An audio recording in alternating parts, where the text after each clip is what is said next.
오늘 제가 국회에 들어와 처음 발의하는 1호 법안인 고 정순규 방지법, 산업안전보건법 일부 개정 법률안의 취지와 이 법안이 갖는 의미를 설명드리기 위해 이 자리에 섰습니다.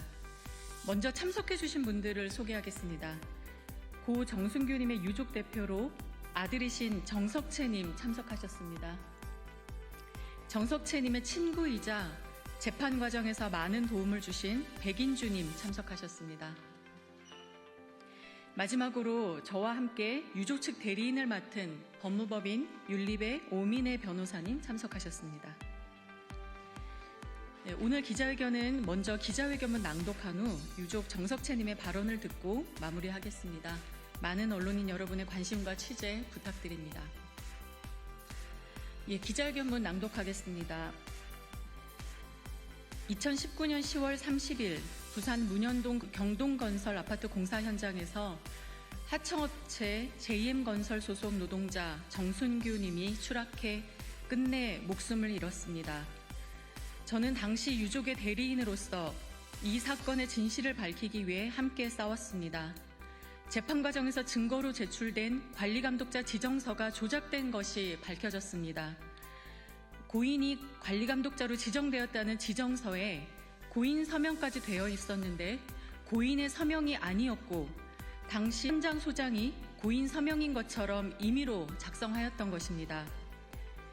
관리감독자 지정서 대리서명이 뭐가 문제냐는 현장 관리자의 태도는 건설 현장의 안전관리가 얼마나 부실한지 단적으로 보여주었습니다. 고인의 사망에 대한 책임을 묻는 형사재판은 경동건설과 JM건설 간부의 집행유예 판결로 마무리되었습니다. 하지만 유족은 고인의 서명까지 대신하며 안전에 대한 책임을 고인에게 떠넘기는 행태를 용납할 수 없었고 사문서 위조 등의 혐의로 고소하였지만 끝내 책임을 물을 수 없었습니다. 이 사건은 우리 사회가 여전히 풀지 못한 과제를 드러내었습니다. 특히 현행 산업안전제도의 심각한 허점을 보여줍니다. 현행법은 안전관리자 서류를 근로자가 직접 작성하고 서명하도록 규정하고 있지만 현실에서는 관리자가 근로자의 동의 없이 대신 작성하거나 허위로 꾸미는 일이 빈번하게 벌어지고 있습니다. 이러한 현장에 위법한 안전관리 관행은 산재사고의 책임을 노동자에게 전가하는 수단으로 악용될 수 있습니다. 산재 사망자를 안전관리자로 둔갑시켜 사업주의 책임을 회피하려 했던 고 정순규 사건이 바로 그 사례입니다. 저는 국회의원으로서 첫 번째 법안을 고 정순규님과 함께 시작하고자 합니다. 산업안전보건법 개정안, 일명 고 정순규 방지법입니다. 이번 개정안에는 안전관리, 산업재해와 관련된 서류를 위조하거나 거짓으로 작성할 경우 처벌한다는 조항도 추가했습니다. 앞으로 법안이 통과된다면 안전보건관리 책임자 등의 자료는 반드시 해당 근로자가 본인의 의사에 따라 직접 작성해야 합니다. 이를 어길 경우 처벌을 면하지 못하도록 해서 관행이라는 이름으로 안전을 쉽게 여기는 행태를 바로잡고자 합니다. 이번 개정안은 단지 법조항 하나를 변경하는 것이 아닙니다. 안전에 관한 조치는 그 어느 것 하나 소홀히 취급되거나 무시되어서는 안 됩니다. 그리고 이를 지키지 않았을 때는 응당한 책임이 뒤따라야 합니다. 노동자의 생명을 지키는 제도를 무력화하는 거짓 문서를 근절하는 것으로부터 산업계의 부실한 안전관리 관행을 개선해 나가겠습니다. 이 법은 억울하게 세상을 떠난 고 정순규 노동자의 죽음을 헛되이 하지 않기 위해서 사건의 변호사였던 제가 유족의 뜻을 담아 만든 법입니다. 이제는 국회의원으로서 우리 사회가 외면해온 구조적 문제를 하나하나 해결해 가겠습니다. 대한민국을 일하다 죽지 않는 나라로 만드는데 국민 여러분들께서 함께해 주시기 바랍니다. 감사합니다. 예, 다음으로 유족 대표로서 정석채님 말씀 한번 듣겠습니다.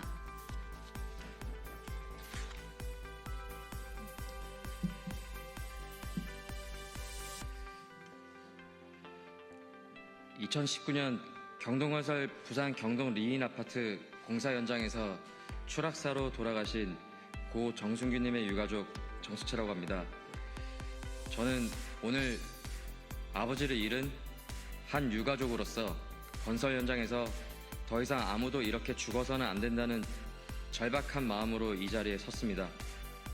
제 아버지의 죽음은 단순한 사고가 아닙니다. 경동건설은 추락사로 돌아가신 아버지를 현장 안전 관리 책임자로 몰기 위해 사문서까지 위조했습니다. 필적 감정으로 위조 사실이 드러났음에도 원청 경동건설은 끝내 처벌받지 않았습니다. 경찰과 검찰은 증거 불충분이라 했지만 우리는 알고 있습니다. 이것이 꼬리 자르기이며 기업과 권력, 제도의 유착이 빚어낸 부당한 면죄부라는 것을. 경동건설은 참 대단한 기업입니다. 사건 초기에 지역 언론들은 침묵했었고 세상에 드러나기까지 너무나도 어려웠습니다. 그 과정에서 우리는 알게 되었습니다. 그 지역의 토건설 세력과 사법부, 정치권, 언론은 굳건한 카르텔을 형성하고 있다는 것을. 그들에게 피해자의 죽음은 뉴스가 아니었고 사죄와 반성은 단 한 번도 없었습니다. 대한민국은 현재 OECD 국가 중 산재 사망 1위입니다. 그 중에서도 가장 후진국형인 추락사가 1위입니다. 2025년 올해 6월까지 노동 현장 사망자가 46%가 건설 현장에서 산재로 돌아가셨습니다. 그중 64%가 추락사입니다. 건설 현장에서 압도적으로 높은 산재 사망은 수십 년 동안 바뀌지 않는 현실입니다. 왜일까요? 경동건설 같은 하나의 건설사만이 문제가 아닙니다. 안전관리 비용보다 벌금이 싸고 사법부는 봐주고 언론은 침묵하고 노동부는 산업재해조사표만으로 조사하거나 형식적으로 점검하는 구조.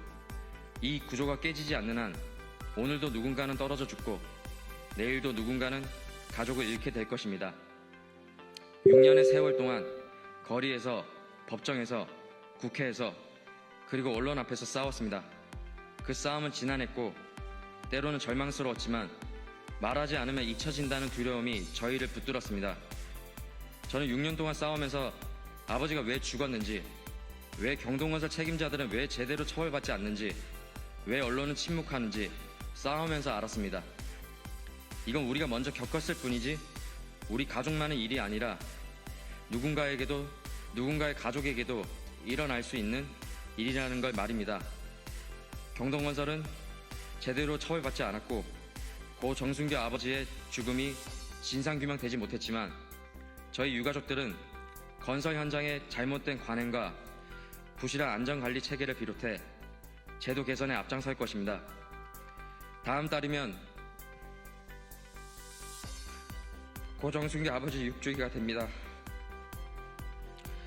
일하다 죽지 않는 사회가 올 수 있게끔 언론인 노동자분들도 정순규의 죽음을, 아버지 죽음을 잊지 마시고 기억해 주시고 정순규 방지법을 준비해 주신 저희 투쟁에 항상 함께 해주신 이주희 의원님과 오민혜 변호사님께 진심으로 감사드립니다. 고맙습니다. 네, 이상으로 기자회견 마치겠습니다. 감사합니다.